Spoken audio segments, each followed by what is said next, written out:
His name was Earl McAllister, and he arrived in the Oklahoma Panhandle just before the land began to fail, at a moment when Texas County still trusted its own endurance. Statehood was no longer new, the wheat booms of the 1910s and early 1920s still close enough to memory to feel dependable, and the belief remained that effort, faithfully applied, would be met with return. Earl was not young when he came. He brought with him the habits of tenancy learned early and reinforced over years. The arithmetic of rent and yield, the careful reading of weather and soil, and the understanding, confirmed by county records and extension reports, that fewer than half the men who worked the land owned it. Ownership, he believed, was not required for dignity. He leased winter wheat ground several miles north of Guyman from an owner who lived elsewhere and managed the land through letters and agents, appearing only after harvest when rent was due and accounts were settled at the elevator. In those first seasons, the soil was dark and responsive, rich with organic matter left by prairie grasses only recently broken. Wheat followed the straight rows as expected. Rain was never abundant, barely 20 inches in a good year according to local tallies, but it was enough. The sky was vast, but it still felt generous. Earl married Lillian Hart in 1930. The same year drought began to reassert itself across the southern plains. Together they built a life that moved without display or excess. They rented machinery when they could not afford to buy, selected seed carefully from what the elevator still offered, and practiced the quiet discipline of making do. Their children, James and Ruth, were born into a rhythm governed by planting in September and harvest in June, into a household where work defined worth and continuity mattered more than promise. Hardship was familiar enough to farmers, but it was understood as interruption, not judgment. Nothing in those early years suggested collapse. The first bad year did not frighten them. Crop failure could be explained. Late freezes, uneven moisture, markets weakened after 1929, and none of it yet seemed to indict the land itself. But by 1934, the interruptions no longer stood alone. By 1935, the ground began to loosen its hold, as drought combined with bare fields and persistent winds to undo the thin balance that had existed since the sod was first turned. Soil lifted when the wind came, not in patches but in sheets, rolling low across the fields and rising until the horizon disappeared and the sun dimmed to a dull disk. Noon took on the color of evening. Earl learned to recognize storms by their sound and shade, a low roar and a moving wall that erased distance and left drifts against fence lines and buildings where snow once gathered. Lillian sealed the house with rags and newspapers, weighted the doors, wiped grit from dishes before setting them on the table, though it never truly left. The children learned to breathe through damp cloths and to sit quietly when the sky turned against them. Schools closed early when visibility failed. Dust pneumonia became a word spoken aloud. Pride remained in the house, but learned caution. In town, the banker, Frank Willoughby, kept Earl's account open longer than policy allowed, though neither man named the act. The ledger was explanation enough. Equipment payments were delayed. Seed and fuel were purchased on credit. Yields no longer justified freight, storage, and rent. Wheat prices collapsed to levels that barely covered hauling, and even a decent stand could not redeem a bad market. Willoughby did not threaten. He explained, markets weak, land uncertain, a man could not farm dust. Outside the bank, handbills and rumors promised work in California. Fruit picking, thinning, government camps under new federal programs.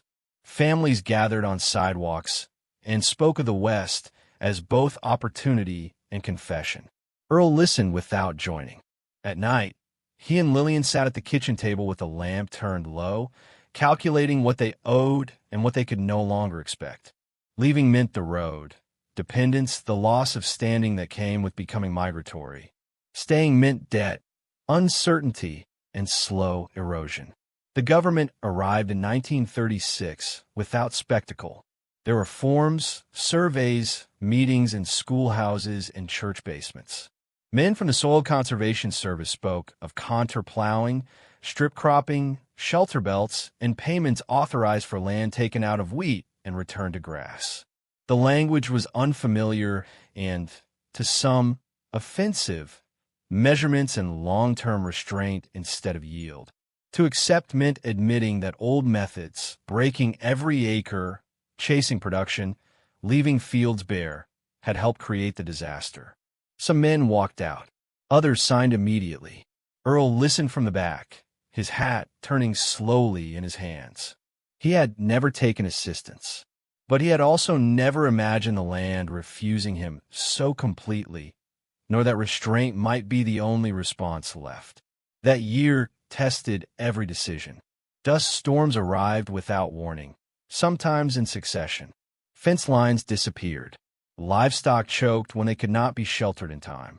Tractors stalled and vanished beneath drifting soil. Lillian's hands cracked and bled from washing clothes that never stayed clean. Water was hauled and guarded. James developed a cough that lingered through winter. Letters arrived from Earl's cousin Ray, already west on Route 66, describing overcrowded camps, ration water, wages reduced by deductions. Some letters stopped. Others shortened. California demanded its own endurance. Earl signed the papers. He left strips unplanted.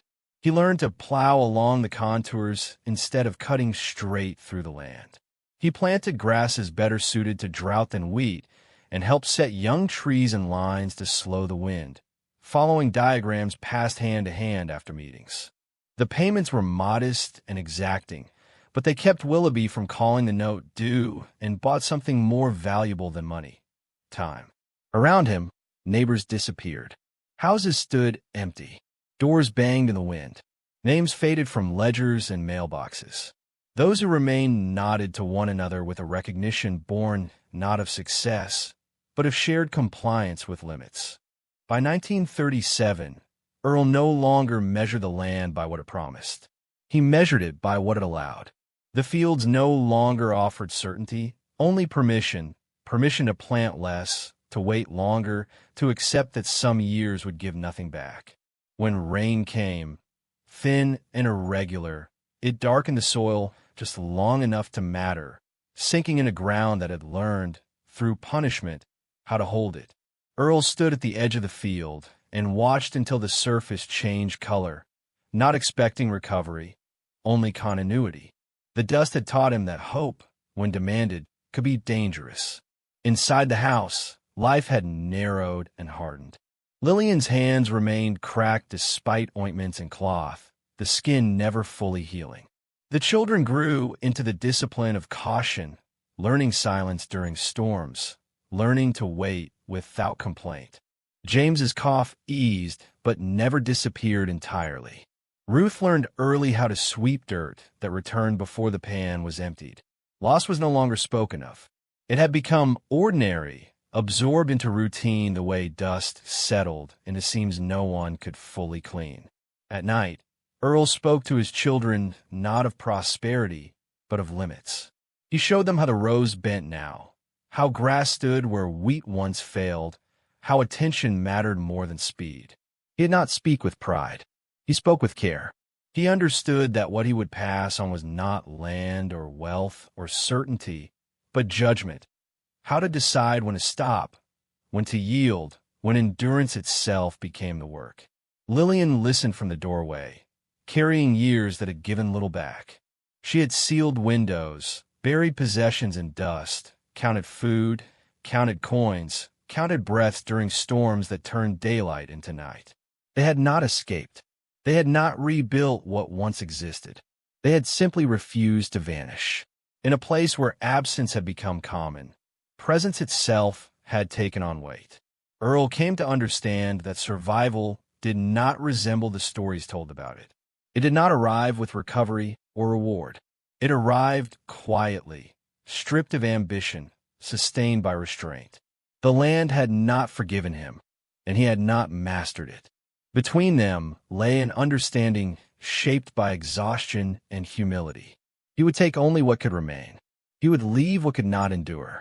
When he looked to the horizon now, it still carried dust on certain days, rising faintly where fields failed and wind found its way. The storms had not ended. They likely never would, but they no longer erased him. His name remained in the county books. His children slept under a roof that still stood. Grass held where nothing once had. And in that narrow margin between loss and disappearance, Earl McAllister stayed, bearing the cost of remaining, accepting at last that this endurance, uncelebrated, incomplete, and hard-won, was the only victory the land would allow, and the only one he would ever claim. If you found this story meaningful, please consider liking this video. It helps these quiet, often forgotten stories reach more people. Subscribe to Ordinary Lives, Extraordinary Times to stay connected to stories of everyday people who lived through moments that shaped history. Each life mattered. Each story deserves to be remembered, but we'd also love to hear from you. Let us know in the comments where you're watching from. Our community spans across countries, generations, and experiences, all connected by a shared respect for history and the lives within it. Thank you for watching, and thank you for helping keep these stories alive.